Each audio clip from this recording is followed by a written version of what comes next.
시간 하나님께서 우리 주신 말씀 함께 봅니다. 사도행전 3장 13절에서 19절 말씀입니다.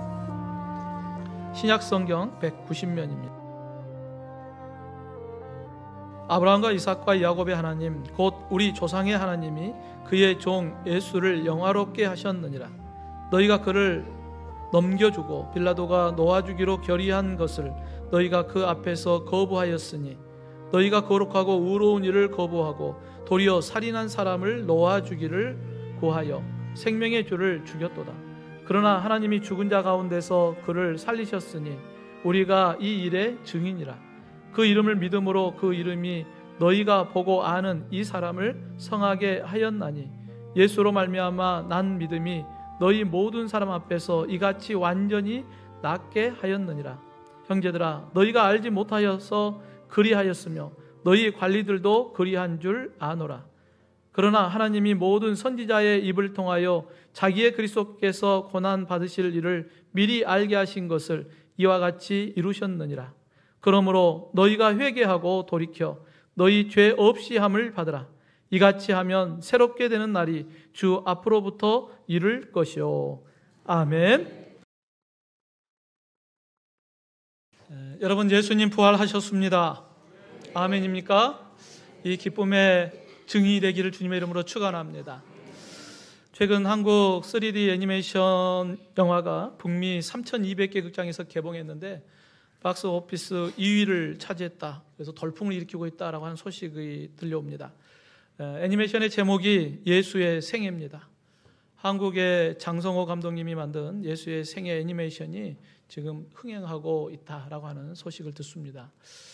여러분, 복음이 움츠러들고 있는 이때에 오히려 이러한 소식들을 통해서 우리가 큰 기쁨을 얻습니다. 예수님의 생애라고 하는 이 영화의 주제가 많은 사람들에게 관심을 갖고 많은 분들이 이 영화를 통하여서 또 예수님을 만나는 그러한 은혜의 시간들이 주어지고 있습니다. 우리 한국에서도 개봉이 되면 여러분 꼭 보시기를 바랍니다. 여러분, 오늘은 우리가 부활주일로 맞이하는데 2000년 전 우리 예수님의 이야기는 소설이 아닌 사실, 역사, 그 현장에서 있었던 많은 사람들이 증언하고 있고 그 증언의 이야기들이 오늘도 믿음의 사람들을 통하여 오늘 우리도 이 부활의 소식을 증거하고 있습니다. 여러분, 우리 예수님은 역사적 인물이요 사실인 예수님의 부활의 사건임을 여러분 믿으시기를 주님의 이름으로 축원합니다. 우리 옆에 분과 인사합시다. 예수님은 약속대로 부활하셨습니다. 네, 앞뒤 분과 인사합시다. 예수님은 약속대로 부활하셨습니다. 네. 여러분, 기독교와 타 종교와의 가장 큰 차이가 뭘까요? 크게 두 가지를 보면 돼요. 하나는 창조주 하나님께서 피조물을 위하여 인간의 몸을 입고 이 땅에 오셔서 자신의 생명을 내어주었다. 그게 바로 십자가의 사건입니다. 여러분, 어떤 종교가 신이 인간을 위해서 자신의 생명을 내어줍니까? 그것도 죄인을 위해서. 어떤 종교도 그러지 않거든요. 우리가 믿는 하나님만이 피조물이신 하나님께서 이 땅에 인간의 몸으로 오셔서 죄인인 저와 여러분을 구속하기 위하여 십자가의 대속의 제물이 되셨음을 여러분 믿으시길 주님의 이름으로 축원합니다. 또 하나의 큰 차이는 우리가 믿는 하나님은 부활하셨고 지금도 살아계시고 영원히 살아계시는 분이심을 여러분 믿으시길 주님의 이름으로 축원합니다. 사람을 믿고 신을 믿는다고 하지만 다 죽었거든요. 그들은 죽은 신을 믿어요. 우리는 오늘도 살아 역사하신 하나님을 믿는 것입니다. 여러분, 이것이 참 종교죠. 여러분, 우리 기독교는 이와 같이 살아 역사하신 하나님을 믿는 믿음의 종교이고 오늘도 우리를 부활의 증인으로 부르셨고 오늘도 이 부활의 기쁨의 소식을 또 다른 많은 사람들에게 전하며 사는 저와 여러분이 되기를 주님의 이름으로 축원합니다. 그렇다면 예수님의 이 부활의 증인으로 살아간다는 것, 이것은 우리에게 어떠한 의미가 있을까요? 먼저는 부활의 소망을 가진 믿음의 성도는 하나님께 받은 은혜가 있어야 믿음으로 반응하는 것입니다.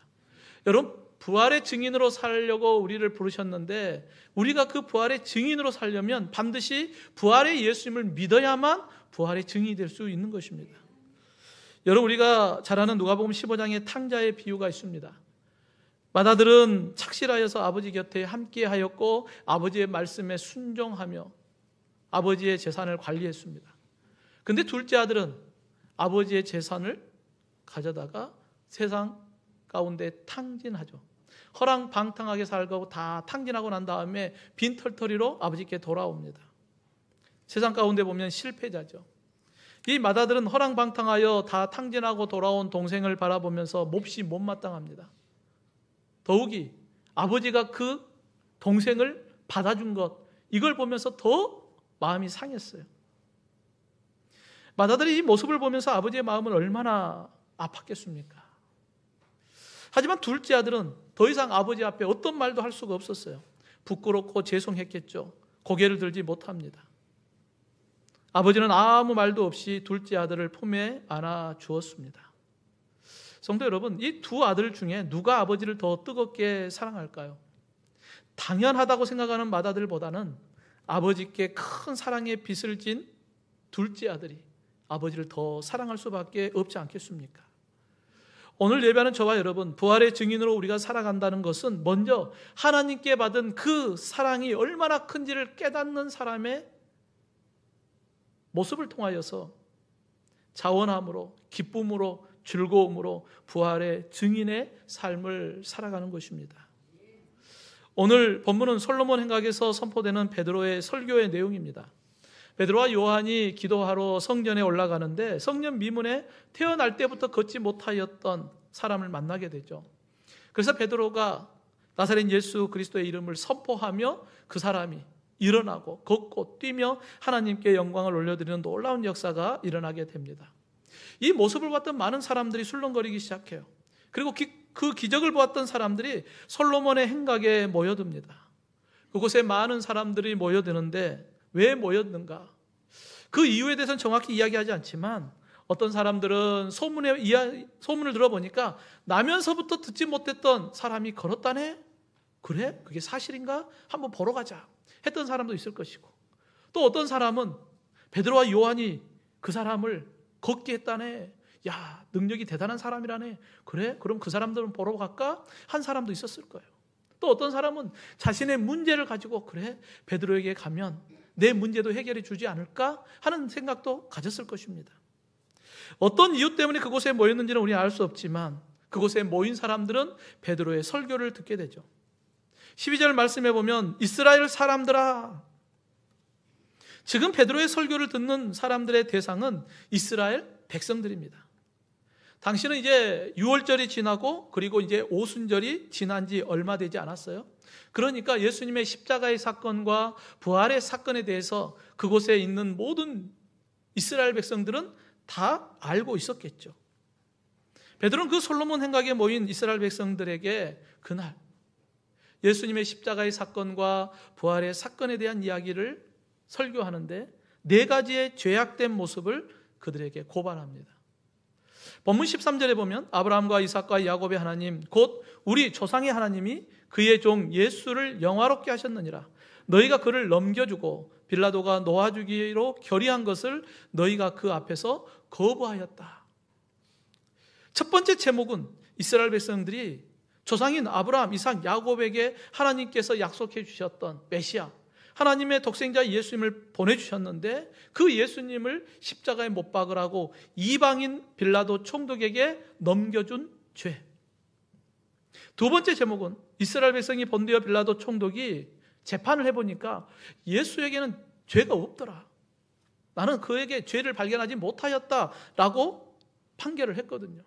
그런데 이스라엘 백성들은 그 판결을 부인한 죄. 본문 14, 15절을 보면 너희가 거룩하고 의로운 일을 거부하고 도리어 살인한 사람을 놓아주기로 고하여 생명의 주를 죽였도다. 세 번째 제목은 명절이 되면 죄수한 사람을 놓아주는 전례가 있었어요. 그래서 본디오 빌라도가 예수님이 죄가 없으니까 어떻게 놓아줄까?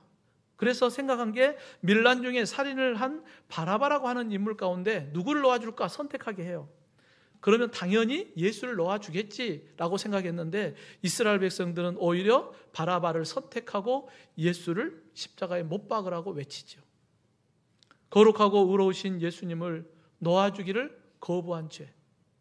마지막 넷째 제목은 생명의 주 하나님께서 보내신 메시아신 예수님을 십자가에 못 박은 죄. 솔로몬의 행각에 모인 이스라엘 백성들은 이 베드로의 설교를 들으면서 자신들이 지은 죄가 하나하나 드러날 때마다 그들의 마음이 얼마나 무겁고 얼마나 부끄러웠겠습니까? 지금까지는 스스로 아브라함의 후손이라고 생각하고 우리는 하나님의 선택받은 백성이니까 우리는 당연히 구원받겠지라고 생각했는데 오히려 베드로의 설교를 통하여서 하나님의 말씀을 들으니까 야, 우리가 절대 용서받지 못할 죄를 지었구나 하는 것을 깨닫게 되었던 것입니다. 하나님의 말씀을 들으니까 그들의 죄가 다 드러나게 된 거예요.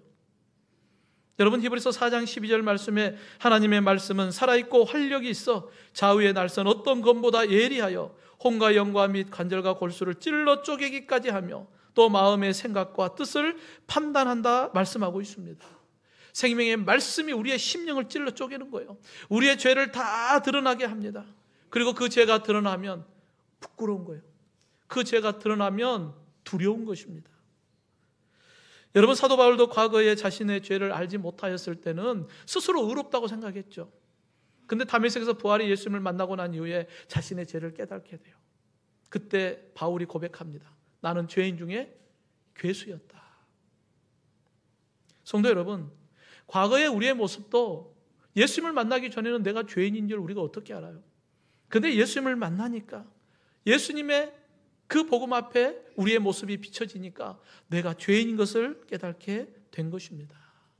내가 구원받지 못할 하나님의 원수, 하나님의 심판의 대상자였다는 것을 우리가 깨닫게 되죠.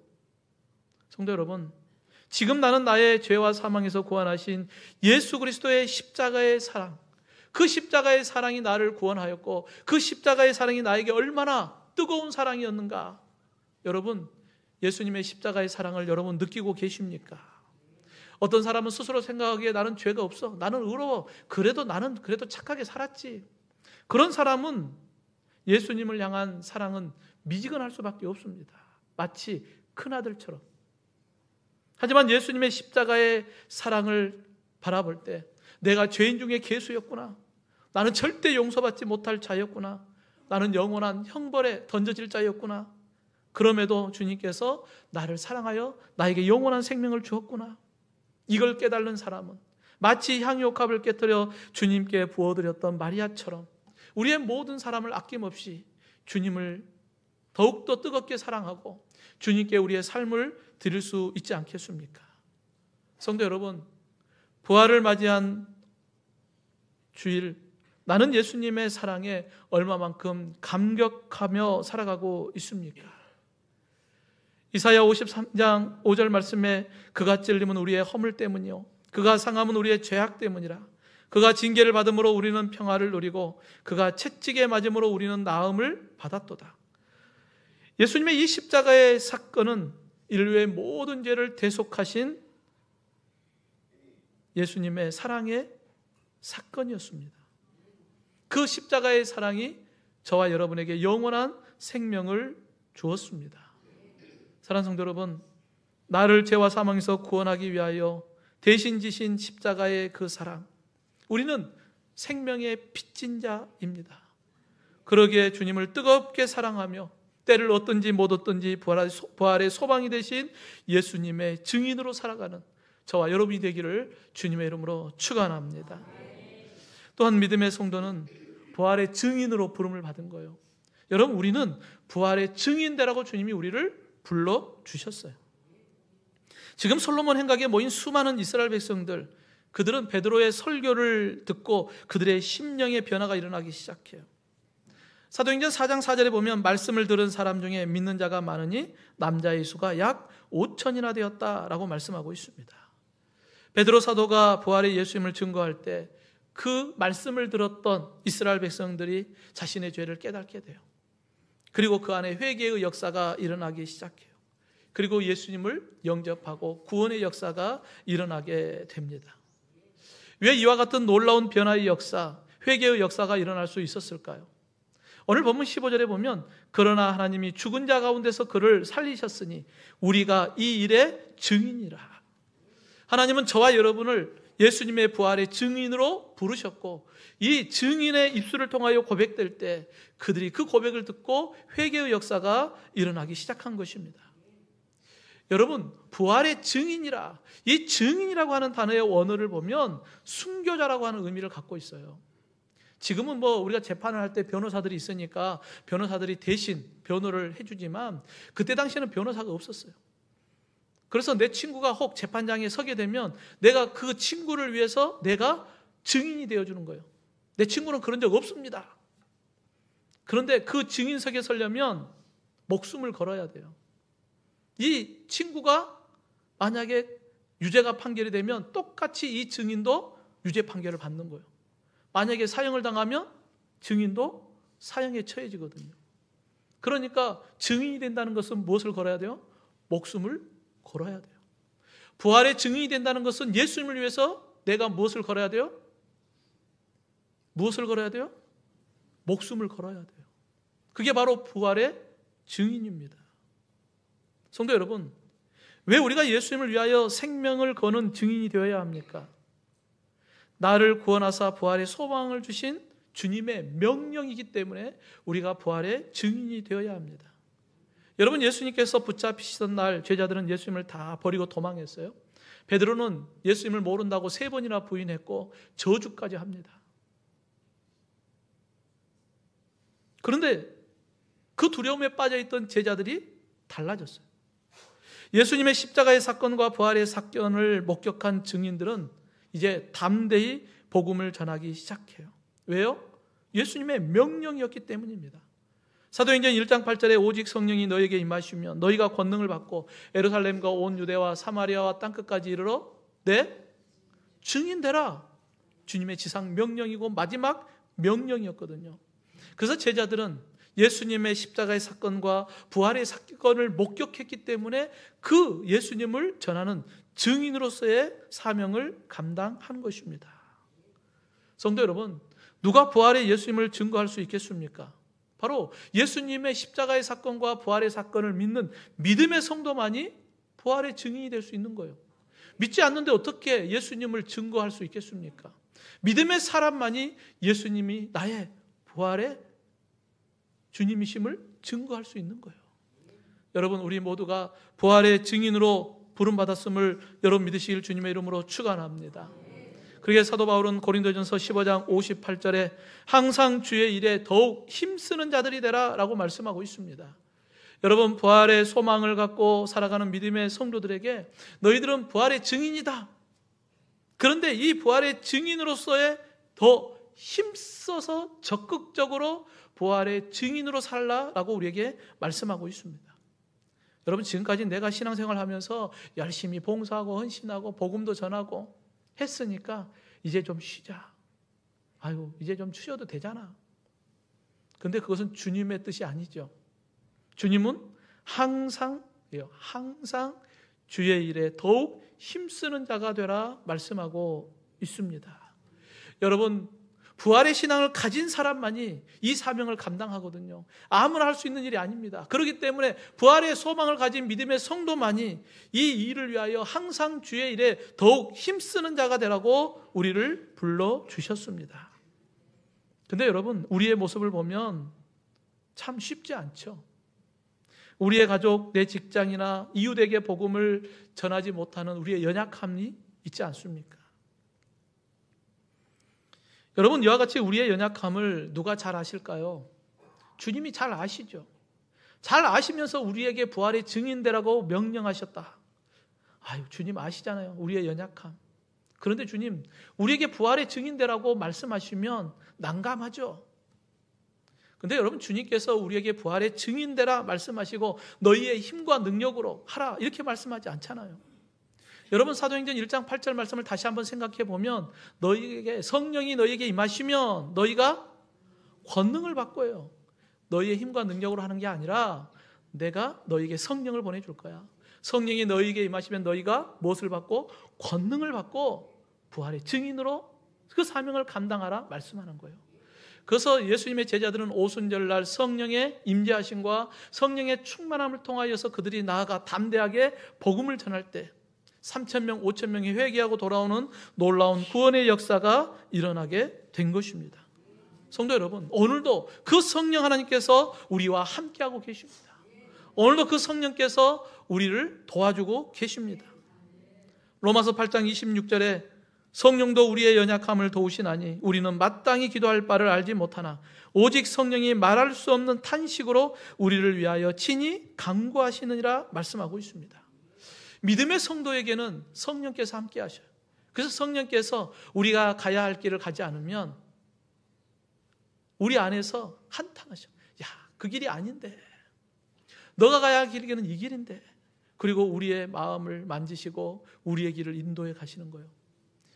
출애굽한 이스라엘 백성들이 40년 광야 여정을 거닐 때에 주님께서 구름기둥과 불기둥으로 이스라엘 백성들을 지키시고 보호하시고 인도해 가셨던 것처럼, 그래서 약속의 땅 가나안 땅으로 그들을 인도하여 주신 것처럼 오늘도 성령께서 우리와 함께 하시고 성령께서 우리를 인도하여 주심을 여러분 믿으시기를 주님의 이름으로 축원합니다.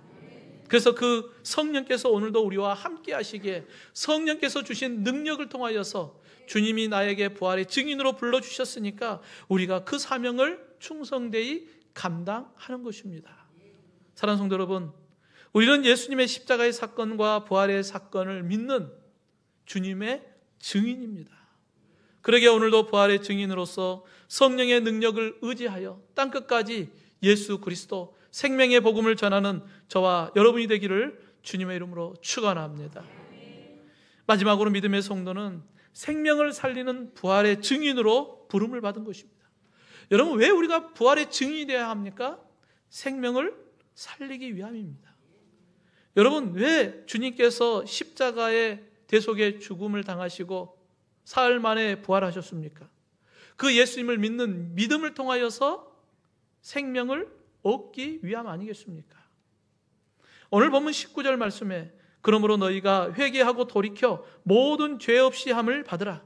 이같이 하면 새롭게 되는 날이 주 앞으로부터 이룰 것이다 라고 말씀하고 있습니다. 베드로가 말씀을 선포할 때 그 말씀을 들었던 이스라엘 백성들의 반응을 보면 회개하고 돌이켜 죄 사함을 받고 새롭게 되어 하나님의 거룩한 자녀가 되었음을 보게 됩니다. 여러분, 이것은 복음의 능력이요 성령의 역사임을 여러분 믿으실 주님의 이름으로 축원합니다. 이같이 예수님의 십자가의 죽음과 부활을 목격한 제자들은 담대하게 나아가 복음을 선포하였고, 그 복음이 선포될 때에 그 딱딱하게 굳어 있었던 유대인들의 심령이 부드러워지고 그들의 마음밭에 생명의 말씀이 심겨질 때 싹이 나고 생명의 열매를 맺어가는 놀라운 역사를 우리가 보게 됩니다. 사도행전 2장 37절에 보면 그들이 이 말을 듣고 마음에 찔려 베드로와 다른 사도들에게 물어 이르되 형제들아 우리가 어찌할꼬. 자신들의 죄가 드러나니까 이 죄 문제를 그럼 우리가 어찌할꼬. 그들이 회개하고 세례를 받고 죄사함을 받아서 구원받을 때 3,000명, 5,000명이 회개되는 초대교회의 놀라운 부흥의 역사가 일어나기 시작합니다. 성도 여러분, 부활의 증인으로 우리를 부르신 것은 예수님께서 십자가를 지신 목적이기도 합니다. 바로 그 예수님을 전함으로 인하여서 모든 믿는 자들이 구원받기를 원하시는 하나님의 그 뜻 이루라고 우리를 부활의 증인으로 부르셨음을 여러분 믿으시기를 주님의 이름으로 축원합니다. 그러기에 우리는 부지런히 부활의 증인으로서 생명을 살리는 중보자적 사명을 감당하는 것입니다. 여러분, 우리가 좀 기억해야 할 용어가 있어요. 하나님과 우리 사이의 중보자는 누구십니까? 예수님이에요. 오직 예수님만이 우리의 중보자입니다. 그럼 우리는 중보자가 아니죠. 우리는 중보자적 사명을 감당하는 거예요. 중보자는 누구예요? 오직 예수님. 우리는 그 예수님을 이름을 통하여서 중보자적 사명을 감당하는 거예요. 그렇기 때문에 우리가 하는 모든 사역은 누구의 이름으로 하는 거예요? 예수님의 이름으로 하는 거예요. 왜요? 그분만이 유일한 중보자이시기 때문입니다. 여러분, 예수님만이 중보자요. 우리는 중보자적 사명을 감당하는 거예요. 이걸 잘 분별해야 합니다. 왜냐하면 요즘에 자기가 중보자라고 하는 사람이 많이 있기 때문에 그래요. 이단 교주들은 자기가 중보자예요. 그런 자기가 예수님이라는 말이거든요. 오직 예수님만이 여러분 중보자요. 우리는 예수님을 통하여서 그 예수님이 하신 그 사역을 감당하는 중보자적 사명을 감당하는 자임을 여러분 기억하기를 주님의 이름으로 축원합니다. 오늘도 나와 함께 하신 그 주님의 능력, 그 복음의 능력을 통하여서 우리가 선포할 때 많은 믿음의 사람들이 주님을 만나고 주님께로 돌아오는 구원의 역사를 이루라고 오늘도 주님은 저와 여러분을 부활의 증인으로 불러주신 것입니다. 여러분, 우리 예수는 역사다라고 하는 실화를 바탕으로 한 영화가 있어요. 주인공인 리 스트로벨은 원래는 무신론자였어요. 그런데 자기 아내가 갑자기 예수님을 믿기 시작해요. 그러니까 아내가 예수 믿는 것을 믿지 못하게 하려고, 우리는 무신론자니까 믿지 못하게 하려고 그 예수가 가짜다, 허구다, 이거에 대한 증명을 하기 위해서 자료들을 모으기 시작하고 또 신학자들을 만나서 서로 이야기를 나누기 시작합니다. 그런데 원래 목적은 예수는 가짜다라고, 이것이 목적인데 그 모든 자료나 학자들을 만나다 보니까 모든 자료는 예수는 역사적 사실이다 라고 하는 것에 초점이 맞춰져 있었어요. 결국은 무신론자였던 리 스트로벨은 예수님을 영접하게 돼요. 그리고 목사가 됩니다. 그리고 예수님을 전하는 자가 되지요. 여러분, 이 리스트로벨 목사님은 예수님의 부활을 아는 지식에서 부활의 예수님을 믿는 믿음으로 변화의 역사가 일어나는 거예요. 역사적 증거는 많이 갖고 있었어요. 아, 예수라는 사람이 이런 사람이구나. 그런데 그는 믿지 않았어요. 어떻게든 나는 그것을 믿지 않는다. 그런데 그 지식적으로 알았던 예수님이 마음속에 들어오기 시작하고 그 예수님을 받아들이기 시작해요. 그리고 그는 지식적이 아닌 예수님을 믿는 믿음의 사람으로 변화되는 놀라운 역사가 일어나게 됩니다. 여러분, 이것이 예수 그리스도 복음의 능력이요 성령의 역사임을 여러분 믿으시기를 주님의 이름으로 축원합니다.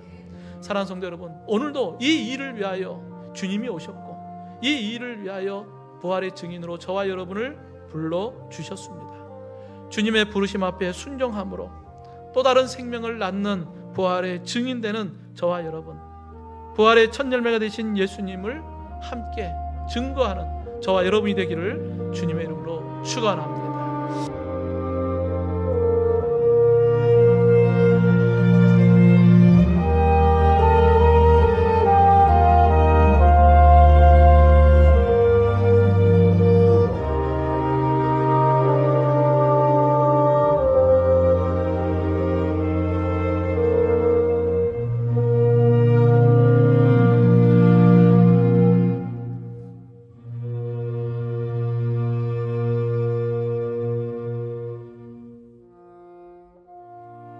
아브라함과 이삭과 야곱의 하나님 곧 우리 조상의 하나님이 그의 종 예수를 영화롭게 하셨느니라. 너희가 그를 넘겨주고 빌라도가 놓아주기로 결의한 것을 너희가 그 앞에서 거부하였으니 너희가 거룩하고 의로운 일을 거부하고 도리어 살인한 사람을 놓아주기를 구하여 생명의 주를 죽였도다. 그러나 하나님이 죽은 자 가운데서 그를 살리셨으니 우리가 이 일의 증인이라.